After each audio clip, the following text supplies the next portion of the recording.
ሰላም ጤና ይስጥልኝ እንደምን ሰነበታችሁ ክብር ለሚገባችሁ ዓለም ሙሉ የምትገኙ የቻናላችን ቤተሰቦች ሩታው ሰላምታችን በእያላችሁበት በምድር ዳርቻ ይድረስልን እያልን ዛሬ ከሀገርና እስከ ዓለም ጫፍ ድረስ የሚገኙ አዳዲስ መረጃዎችን ወደ እናንተ እናቀርባለን። የብራን አድማጮቻችን ቀድሞ ዩቲዩብ ቻናላችን ስለተዘጋብን በአዲስ ቻናል ወደ እናንተ ተከስተናል። አንተም ሰብስክራይብ ሼር እያደረጋችሁ አዳዲስ መረጃዎች እንደተለቀቀ ወዲያውኑ ወደ እናንተ እንዲደርስ ደውል ምልክቱን በመጫን በርታት እንድትሆኑ ዘንድ እየተማጸንን ቅድሚያ አርዕስተ ዜና እናሰማችኋለን።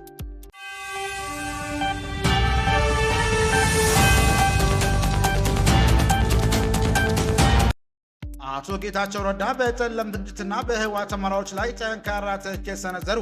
ራሳቸው የለኮሱትን እሳት ራሳቸው ያብቁት ሲልም ተደምጧል። የጠቅላይ ሚኒስትር አብይ አህመድ የምስራቅ አፍሪካ ጉዳዮች አማካሪና የቀድሞ የትግራይ ጊዜያዊ አስተዳደር ፕሬዝዳንት አቶ ጌታቸው ረዳ የፕሪቶሪያን የሰላም ስምምነት ተግባራዊ ለማድረግ የተያዙ ዲፕሎማሲያዊ ጥረቶችን በግለሰቦችና በቡድን ስልጣን ጥም ምክንያት እንቅፋት እየገጠማቸው መሆኑን ገለጹ። በሰፊው ትሰሙታላችሁ። በሰሜኑ የሀገራችን ክፍል ያለው ወታደራዊ እንቅስቃሴ በየሰዓቱ መልኩን እየቀያየረ ይገኛል። አሁን በደረሰ መረጃ መሰረት የፌዴራል መከላከያ ሰራዊት ከአላማጣ ከራያ ባላና ከአካባቢው ወጣቱ ታውቋል። ይህ እርምጃ በራያ ግንባር ላይ አዲስ ወታደራዊ እውነትን እየፈጠረ ይገኛል። ጥንክራችን ይዞታል፣ ትሰሙታላችሁ። የኢትዮጵያ አየር መንገድ ወደ ትግራይ ክልል ከየትሞች የነበረውን የዕለት በረራ መቋረጡ ተከትሎ ስጋት እንደገባቸው የመቀሌ ከተማ ነዋሪዎች ተናገሩ። ነዋሪዎቹ በተለይ ለጠቢያችን እንዳሉት በትግራይና በአማራ ክልል አጎራባች አካባቢዎች ግጭት መቀስቀስ አሳሳቢ ሆኖባቸዋል። መቀሌ ከተማ ነዋሪ የሆኑት አንድ ስማቸው እንዳይጠቀስ የጠየቁት የመንግስት ሰራተኛ አውሮፕላን በረራ መቋረጡን ተከትሎ አዲስ አበባ የሚገኙ ዘመዶቻቸው ወደ መቀሌ ለመመለስ መቸገራቸውን ተናግረው የበረራውን መቋረጥ ባንኮችና የንግድ ተቋማት አካባቢ ውጥረት ማስከተሉን ተገልጿል። አብራችሁ ስጥዩ ይህንና ሌሎች የመሳሰሉ መረጃዎች ተሰሙታላችሁ። ከንቲባ አዳነች አቤቤ በስፖርት ማዘውተሪያ ሜዳዎች የዋጋ ጭማሪ ላይ ጠንከር ያለ ማስጠንቀቂያ ሰጡ። አዲስ አበባ ከተማ አስተዳደር ከንቲባ አዳነች አቤቤ ከተማ የሚገኙ የስፖርት ማዘውተሪያ ሜዳዎች ላይ እየታየ ያለውን ያልተገባ የዋጋ ጭማሪ በተመለከተ የሚመለከታቸው አካላት የመጨረሻ ማስጠንቀቂያ ሰጥተዋል። በዝርዝር ትሰሙታላችሁ። ትራምፕ በኢራን ላይ አዲስ ጥቃት ለመሰንዘር እያጤኑ መሆኑ ሲነገር፣ ኢራን በበኩሏ እስራኤል ኢላማ አድርጋለሁ ብላለች። ኢራን የኒውክሌር መርሃ ግብር ዙሪያ የሚደረጉ ውይይቶች ምንም አይነት ማሻሻል ባለማሳየታቸው ምክንያት ፕሬዝዳንት ዶናልድ ትራምፕ በሀገሪቱ ላይ ከፍተኛ ወታደራዊ ጥቃት ለመሰንዘር እያሰቡ መሆኑን ተገለጸ። አብራችሁ ስትቆዩ የምትሰሙት ይሆናል። አድማጭ የቻናላችን ቤተሰቦች ሰብስክራይብ ያላደረጋችሁ እንድታደርጉ እያልን እነዚህና ሌሎች ያሰባሰብናቸውን መረጃዎች ይዘን ቀጥታ በዝርዝርና በትንታኔ ወደምንመለከተው አቀናን።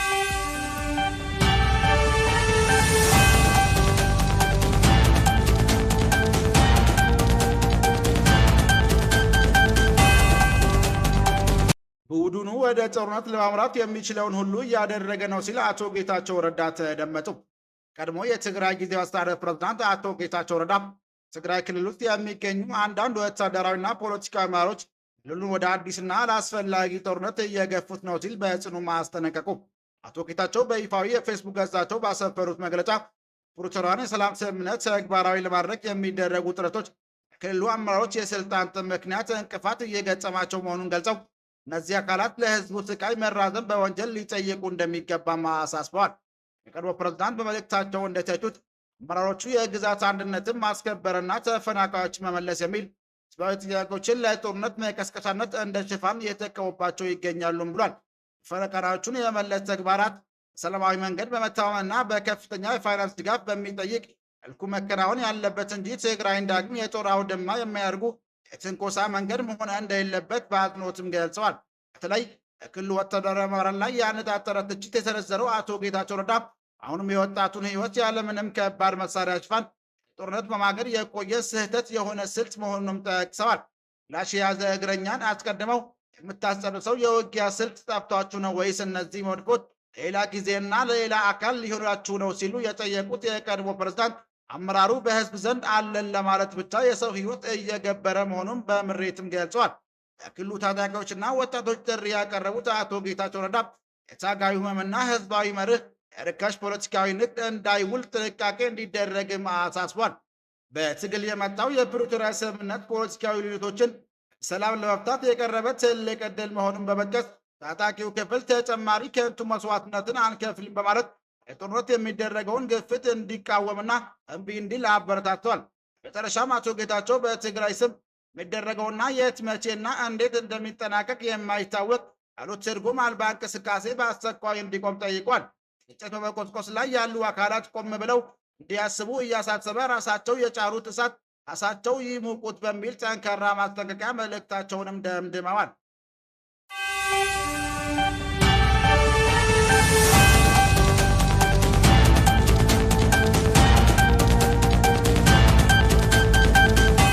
በሰሜኑ የሀገራችን ክፍል ያለው ወታደራዊ እንቅስቃሴ የሰዓቱ መልኩን እየቀየረ ይገኛል። አሁን በደረሰ መረጃ መሰረት የፌዴራል መከላከያ ሰራዊት አላማጣ ከራያ ባላና ከአካባቢው መውጣቱ ታውቋል። ይህ እርምጃ በራያ ግንባር ላይ አዲስ ወታደራዊ እውነታን እየፈጠረ ይገኛል። ራያ መስመር የመከላከያ ሰራዊት አላማጣና ከራያ ባላ መውጣት እንዲሁም የትግራይ ኃይሎች በብዛት መታየታቸውን ተከትሎ አካባቢው በከፍተኛ ወታደራዊ ውጥረት ውስጥ ይገኛል። አየር መንገድ በራ ማቋረጥ ኢትዮጵያ አየር መንገድ ወደ መቀሌ የሚያደርገውን በረራ ድንገት ማቋረጡ ለጦርነቱ ስጋት ትልቅ ማሳያ ሆኗል። የጸለምቲ አቅጣጫዎች በሰው ኃይልና ድሮን የታገዘ ውጊያ መቀጠሉ የሚታወስ ሲሆን የሽረ ማይጸብሪ መንገድም መዘጋቱም ተገልጿል። ፋኖ ኃይሎች ደግሞ የጎንደር ማይጸብሪ መስመር ላይ መንግስት ረዳት ኃይል እንቅስቃሴን ለመግታት መንገዶችን መዝጋታቸውም ተሰምቷል። ይህ ሁኔታ የ2013ቱን ክፉ ትዝታ ዳግም እንዳይቀሰቅሰው ብዙዎች በስጋት እየተባበቁ ይገኛል። ሰላማዊ ሰዎችን ለከፋ ጉዳት እንዳይጋለጥና ሰላም እንዲሰፍን ስንል ብርቱ ምኞታችንን በእኛም እንገልጻለን።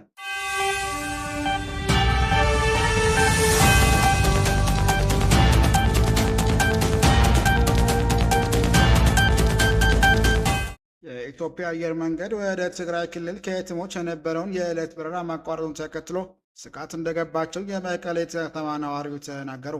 ነዋሪዎች በተለይ ጠቢያችን እንዳሉት በትግራይና በአማራ ክልል አጎራባች አካባቢዎች ግጭት መቀስቀሱ አሳሳቢ ሆኖባቸዋል።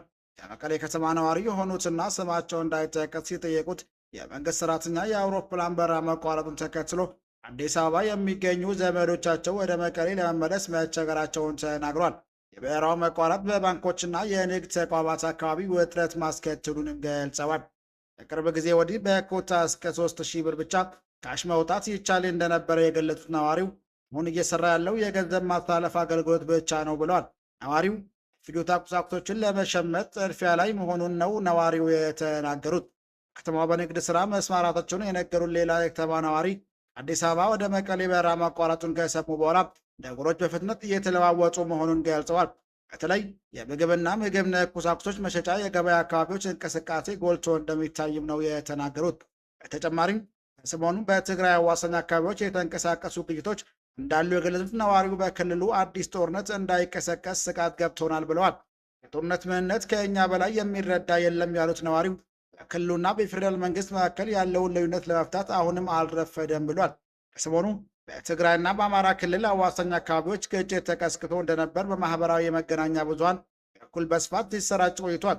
ነገር ግን በትግራይ ክልል ጊዜያዊ አስተዳደርም ሆነ በፌዴራል መንግስት በኩል በይፋ የተሰጠ መግለጫ የለም። የዛሬውን የኢትዮጵያ አየር መንገድ የበረራ መሰረት በተመለከተ ከአየር መንገዱ ባለስልጣናት በኩል በይፋ የተገለጸ ምንም ነገር እስካሁን አይገኝም።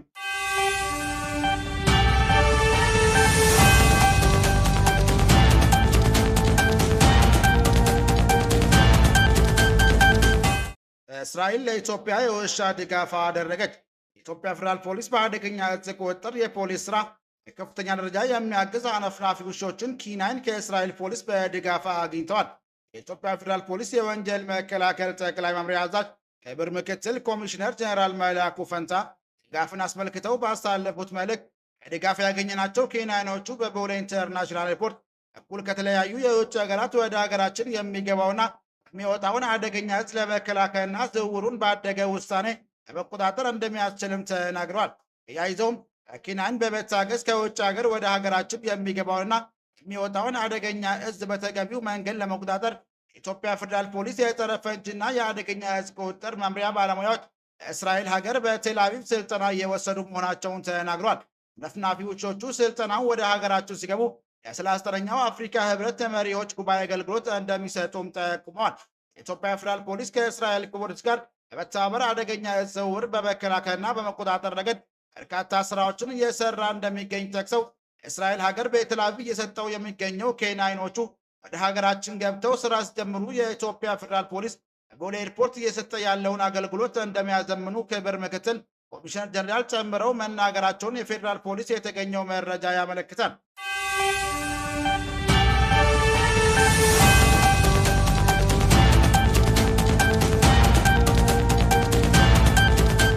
ከንቲባ አዳነች አቤቤ በስፖርት ማዘውተሪያ ሜዳዎች ላይ የዋጋ ጭማሪ ላይ ጠንከር ያለ ማስጠንቀቂያ ሰጡ።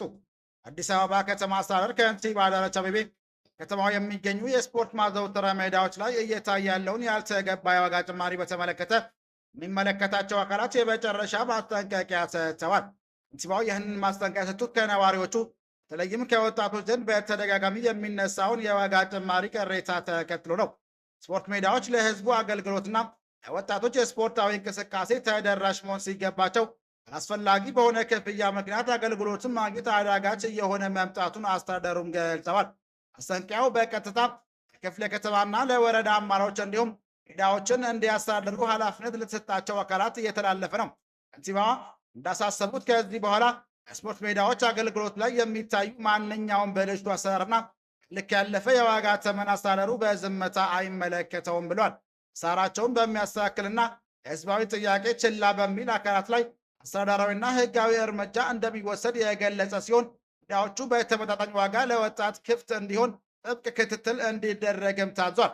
ከተማ አስተዳደር ዋና ግብና ስፖርታዊ እንቅስቃሴዎችን በማስፋፋት ጤናማ ትውልድ መገንባት መሆኑን ከንቲባው ጠቅመዋል።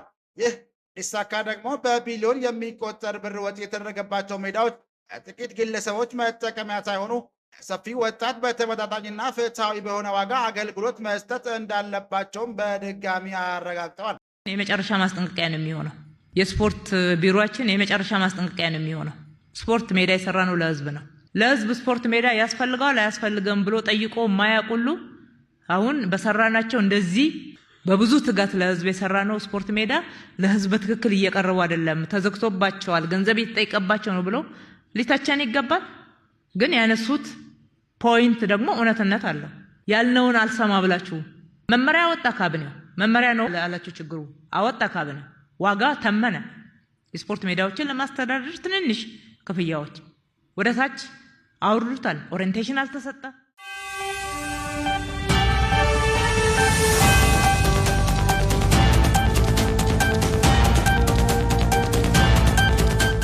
ትራምፕ በኢራን ላይ አዲስ ጥቃት ለመሰንዘር እያጤኑ መሆኑ ሲነገር ኢራን በበኩሏ እስራኤል ኢላማ አድርጋለሁ ብላለች። ጥር 21 ቀን 2018 ዓ.ም ኢራን የኒውክሌር መርሃ ግብር ዙሪያ የሚደረጉ ውይይቶች ምንም አይነት መሻሻል ባለማሳየታቸው ምክንያት ፕሬዝዳንት ዶናልድ ትራምፕ በሀገሪቱ ላይ ከፍተኛ ወታደራዊ ጥቃት ለመሰንዘር እያሰቡ መሆኑ ተገለጸ። ጉዳዩ ላይ ቅርበት ያላቸው ግለሰቦች እንደገለጹት ብሎ ሲኢኤን እንደዘገበው ከሆነ ከኢራን የኒውክሌር መርሃ ግብርና ፕላስቲክ ሚሳይል ምርትን ለመገደብ በዋሽንግተንና ቴህራን መካከል የተደረጉት የመጀመሪያ ደረጃ ውይይቶች ምንም አይነት ማሻሻል ባለማሳየታቸው ትራምፕ ሀገሪቱ ላይ አዲስና ከፍተኛ ወታደራዊ ጥቃት ለመሰንዘር እያጤኑ ነው ብሏል። የትራምፕ የቅርብ ጊዜ ዛቻ በቴህራን በኩል ከፍተኛ ቁጣን አስከትሏል። ኢራን ለማንኛውም የአሜሪካ ወታደራዊ እርምጃ አፋጣኝ ምላሽ እንደምትሰጥ ቃል የገባች ሲሆን ሀገሪቱ ጠቅላይ መሪ አያቶላ አሊ ካሚኒ ከፍተኛ አማካሪም ጥቃቱ የሚፈጽም ከሆነ እስራኤልን ኢላማ እንደሚያደርጉም ዝተዋል። ይህ እርምጃ የአሜሪካ መንግስት በኢራን ላይ ይፋ ያስቀመጠውን ግብ በፍጥነት የመቀየር ሂደት አካል ነው። ይህም የሆነው ፕሬዝዳንት ዶናልድ ትራምፕ ኢራን ውስጥ የተቀሰቀሰውን አገር አቀፍ ተቃውሞ ለመደገፍ በሚል ወታደራዊ እርምጃ ለመውሰድ በቁም ነገር ካሰቡ ከጥቂት ሳምንታት በኋላ ነው። ኢራን የተካሄደው ተቃውሞ በጸጥታ ኃይሎች በተደረሰው አስከፊ ጭቆና ምክንያት በመቶዎች የሚቆጠሩ ሰዎችም ተገለዋል። ትናንት ረቡዕ ጥር 28 ቀን 2026 ዓ.ም ፕሬዝዳንት ዶናልድ ትራምፕ በራሳቸው የማህበራዊ ሚዲያ ገጽ ላይ ባተፈሩ ጽሑፍ ኢራን ለድርድር እንድትቀርብና ፍትሐዊና ተመጣጣኝ የሆነ ስምምነት ያለምንም የኒውክሌር ጦር መሳሪያ እንድትፈርምም ጠይቀዋል።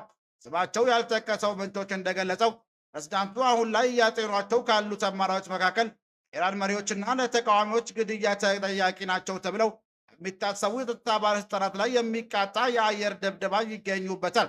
በተጨማሪም ኢራን የኒውክሌር ማዕከላትና የመንግስት ተቋማት ላይ ጥቃት የመሰንዘር እቅድ በአማራጭነትም ቀርቧል። ትራምፕ በቀጣይ በኢራን ላይ የሚሰነዘረው የአሜሪካ ጥቃት አለፈው ክረምት በ3 የኢራን የኒውክሌር ማዕከላት ላይ ከደረሳቸው ጥቃት እጅጉን የከፋ ይሆናል ሲሉም አስጠንቅቀዋል። የዩኤስ አብርሃም ሊንከን የጦር መርከቦች ስብስብ ሰኞ ዕለት ወደ ህንድ ውቅያኖስ የገባ ሲሆን ከጥቃቶች ላይ በማገዘም ሆነ በቀጥታዊ አጋሮች ላይ ከኢራን ሲሰነዝሩ ከሚችሉ የአጸፋ እርምጃ በመጠበቅ ረገድ ማንኛውም ወታደራዊ እርምጃ ሊደግፍ ወደሚችልበት ቦታ ወደ ኢራን መቃረቡንም ቀጥሏል። ይህ በእንዲህ እንዳለ ግን በላይ መሪው አያቶላ አሊ ካሚኒ ቁልፍ አማካሪ አሊ ሸምካኒ በኤክስ ገጻቸው ባሰፈሩ ጽሑፍ ማንኛውም ወታደራዊ እርምጃ እንደ ጦርነት መጀመሪያ እንደሚቆጠር ገልጸው በተለይም ቴል አቪቭ እንደ ኢላማ በመጥቀስ እዚህም ቀደም ታይቶ የማይታወቅ ምላሽ እንደሚሰጡም ዝተዋል። ክቡራን አድማጮቻችን ለዛሬ ያዘጋጀንላችሁ መረጃዎች ይህን ይመስል ነበር። ሰብስክራይብ ማድረግ ደውል ምልክቱን መንካት እንዳይጠፋችሁ እያልን ሌላ ዜና እስክንገናኝ ድረስ መልካም ቀን እንመኝላችሁ።